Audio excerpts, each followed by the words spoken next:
Hello and welcome to another Lights Up, Lights Down video. I thought today I'd show you something that is a little bit different to what we normally show.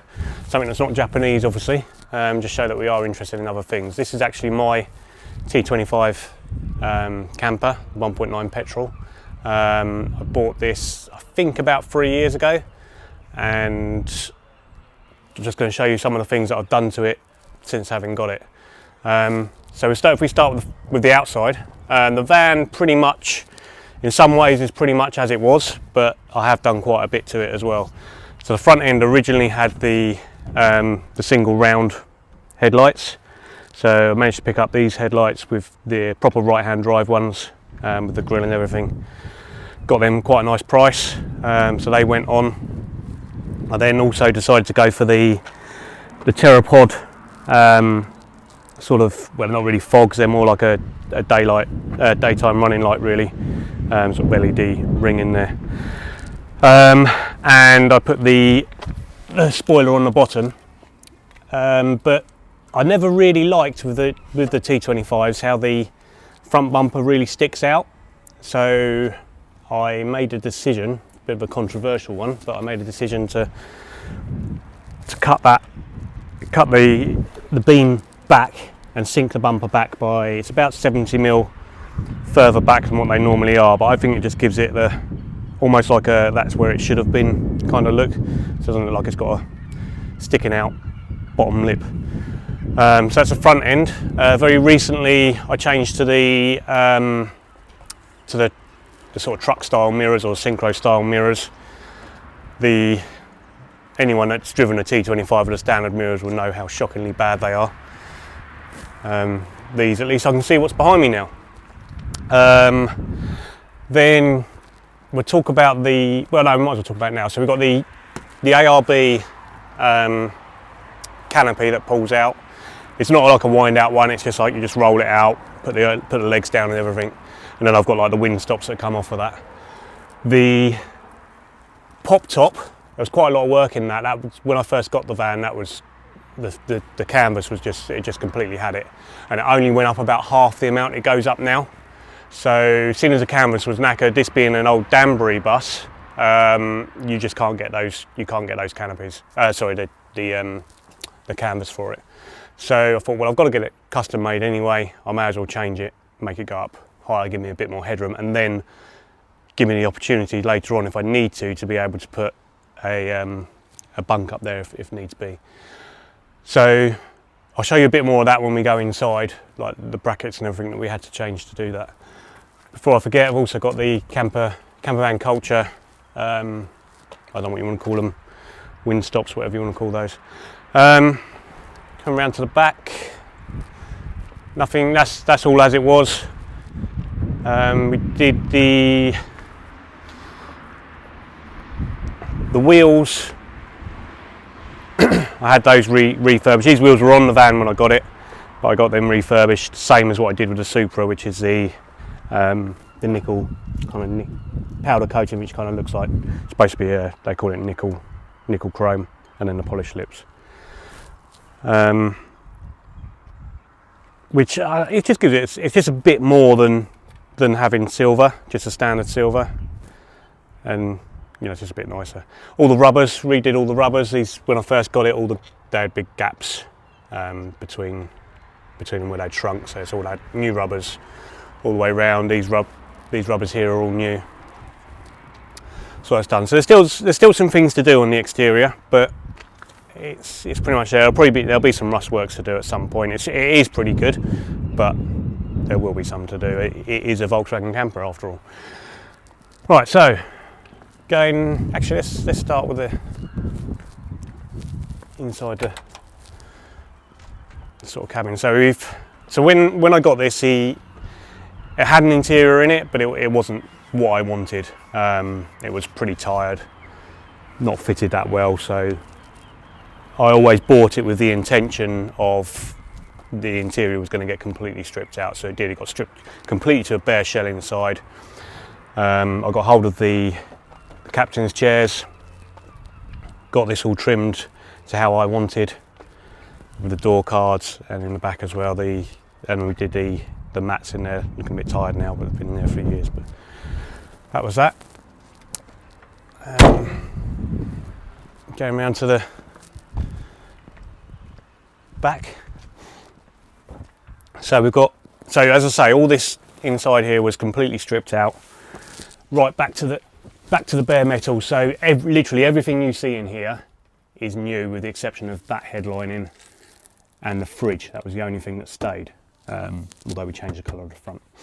So everything else was literally back to the bare shell. Started with foam insulation, which was a closed cell self-adhesive foam with like a foil front on it. So that's gone on every surface. If Chris comes down here with the camera, you'll see that you push on all these areas. That's the foam that's behind all this lining material, which has gone on throughout. That was a headache, fitting this lining material and trying to do it without any joins. Everything started back here, come around. It stretches quite nicely, this stuff, but I managed to hide the joins. So I came from all the way from there. Obviously there is separate bits, but all the way from there round here, and you've got one join there. And that's just where I managed to have the only visible join. Everything else is all hidden, which was a headache. So yeah, again, you see the upholstery. So this is a Rusty Lee rock and roll bed, which just, if I take the seat belt out, she just pulls up. Oop. Like that, and that's your bed. Which is comfortable. I normally put a mattress topper on there. Yeah, so that was that. Then the cabinetry. It's all custom made by myself. I bought the sheet material. It's lightweight, or laminated lightweight ply. Myself and my wife picked out all the colours. It was like going for this cream and the red, which then obviously transferred to the fabrics. So yeah, just bought the sheet material and just decided how I wanted it and started making, which took way longer than I thought it was going to take. But we got it done. So to show you around, in here, that's just like I couldn't bring the cabinet all the way to the front because this seat belt is in the way anyway, so it sort of ended up a bit of a dead space. So it's just like a little compartment. I normally fill that up with beers before they go in the fridge. Ventilation for the fridge. There's some more underneath as well, in the floor. Fridge. I might change this fridge. It's a bit power hungry, so I might try and get a compressor fridge. Unfortunately though, I can't actually find one that's identically the same size as that one, so it's a bit of a pain in terms of the cabinets. Cupboard, got a little pull-out tray, so to speak, that holds everything. Just being a little bit flash there, but that's that. Just a bit of storage in there. Does the job, does what you need it to do. This cabinet here, got a lift up flap. This, I don't know, I might change this as well. It's one of those things, you sort of think about how you want something and you think you've got it right, but then you start using it and you find issues. The main issue with this is, if I ever need to get in there, everything that's on the top here needs to come off. It's almost like I might divide it in two so I can just lift up one half if I need to. But I don't know yet, we'll see how it goes. But yeah, that pops up. This is just a main cabinet for sticking anything that you need in there. And underneath that is the water tank and the gas bottle. So that's another bit of a pain. So obviously when you need to get in there to turn your gas on, everything has to come out of this cupboard to get access to it. So I'm thinking of maybe putting a small door down here just so I can open it, get my hand in there to turn the gas on and off. Just things like that you don't necessarily think of when you're first building something. Maybe tea and coffee and stuff. Up here we got the control panel. So one of these runs off of when you're on a hookup, and the other one runs from an inverter. Your fridge power. That's your water pump. Lights, they are on. They're just up lighters at the moment. I need to do some down lighters. That'll be what that switch is on, and this just turns that display on and off. Got 2 USBs. different ampage, and then a cigarette lighter. So this is for the Propex heater. It's quite good, that heater. It's the only thing I would say is it's quite noisy. So you know, it's not like the sort of thing you put on and you don't really realise is on. It's positioned under the seat here. There's 2 vents there. But yeah, I don't know. I might try and insulate it a little bit more so I don't hear it so much. But I mean, it stops you getting freezing cold, so that's a good thing. And then we've got another cupboard back there. Doesn't get used so much, that cupboard, because again, you end up, when time you've got loads of stuff on here, you can't open the door. So I probably should have put, I think they call it a trumbler or trombler, I don't know, I can't pronounce it, but one of those sort of pull up things, but maybe I should have put that sort of door on it. But kind of, well, by the time I got to that stage, I just wanted to get the thing finished, to be honest with you. Right, so coming up inside, so we've mentioned about how we made this section go up higher. So this is obviously the inside of the pop top, new canvas all the way around here. So it was really simple actually. All I needed to do was, you can see obviously where I've welded an extra piece, I just needed to extend both of these arms by equal amounts. I think it was 75 mil on each one, which was enough to bring up that one.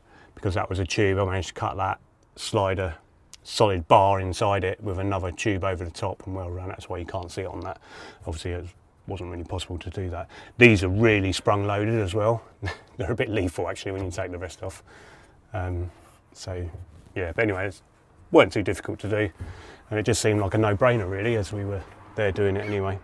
Got 2 power leads. There's a solar panel up on the roof, pretty much covers the entire roof, and actually 2 leads coming down for it.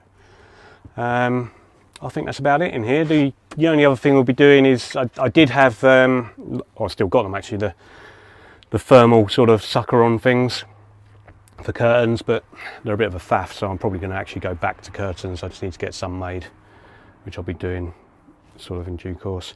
Seatbelt, you saw me push down the receiver down there, so I've had these seatbelts. I've got another one to do, which I'll probably do a video on when I do it, but it needs to be positioned up here, and I need to, it's a bit of a pain because I do actually need to pull down some of this liner and weld in something for it to actually fix to. You will, obviously this comes across, it hasn't been out for ages, so it's probably tangled around something.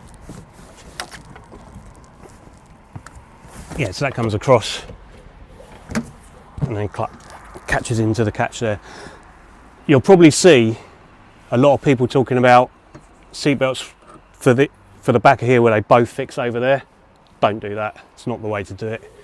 The one that then comes across to here, you can see what's going to happen at any time in an accident. It's just going to slide off your shoulder and you're going flying forward. You might as well just have a lap belt. The company I spoke to get this done, they do seat belts all the time, and he gave me a lot of advice on how they should be done. So the other one's going to come up onto here. It's going to fix to another point down on the floor here, and it'll have a release catch so the bed can still operate, and it'll obviously come across like normal. So the only reason I haven't done that yet is we've only needed the 3 seat belts until recently, so I'll get the other one done probably in the next couple of months. So we've got all the seat belts we need. If we just go around to the back, just show the last bit.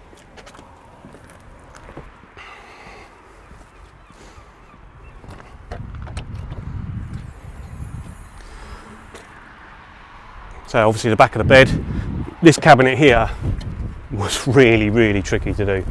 Obviously it mounts onto that panel there, and all these angles, and try and get it to fit nice around there and give us as much storage as possible. That was a bit of a head scratcher, but it turned out all right in the end. And then we've got a couple of drawers full of rubbish, pretty much. This one kind of goes into there because obviously you've got your engine compartment, so you need to allow for the fact that you need to be able to get that engine cover off. And I just put another couple of kind of ramps in there for leveling ramps. There's 2 in there as well. That's it really. So yeah, if it's let us know if it's something you're interested in seeing more of. We'll do a few more stuff on this. I don't realise that most of our sort of audience at the moment is MX-5 stuff, but we do want to broaden that and show some of the other things we're doing. We mentioned a bit about that in one of the other videos. So yeah, if you're interested in it, want to see more about it, see more of the work I've got planned on it, then let us know in the comments and we'll make sure some more gets out there. All right, thanks for watching.